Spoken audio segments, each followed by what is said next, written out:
If you've played a video game before, you know why it's so enticing. Video games have so much more things to offer than books. Why don't you play with me for a little bit and I'll show you? Alright. I guess I'll play for a little bit. I was just about to go read anyway.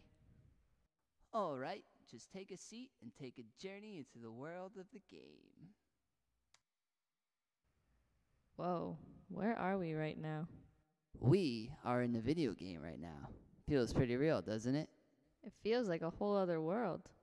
That's because it is. In fact, every new action, fantasy, role-playing, and adventure video game has its own built-in world.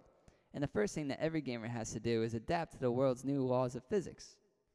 What do you mean, laws of physics? Not every game is built the same.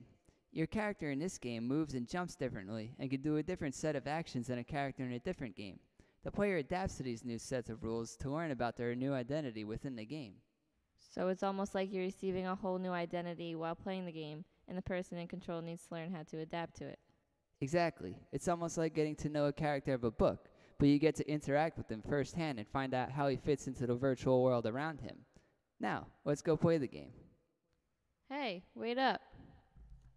Did you know the philosopher Plato famously complained that books are too passive and that you cannot get them to talk back?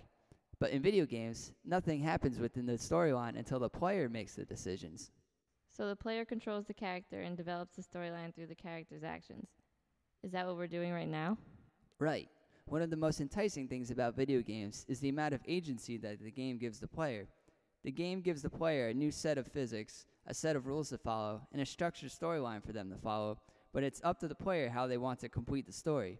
They can explore the land and collect all the treasure the game has to offer, or they could fly from task to task and complete the story as quick as they want.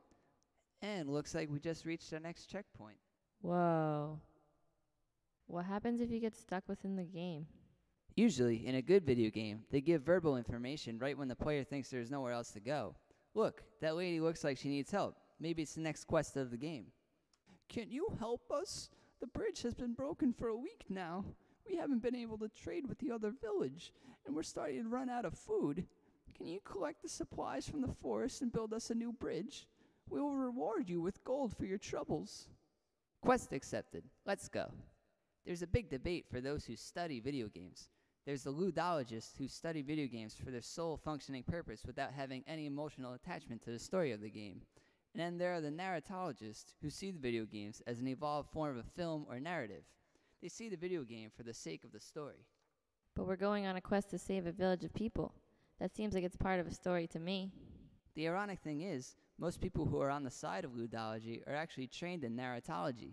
They are trained in the creating, forming, and displaying of a story, and so in a sense they are rebelling against everything they have learned. There is no emotional attachment in ludology because they don't see us as helping villagers. They see the actions for the action's sake, as separate tasks that happen to be a part of the same game. Those who are for narratology see every task as an addition in relation to the task done before it. Being rewarded for mundane tasks is something that is so effective in video games that it is being transferred to the real world. In fact, gamification is a common word used around offices of big-name businesses. Eventually, filling out an accounting sheet may someday be the same as playing a video game. Oh, yay. Now the villagers get to trade again, all thanks to us.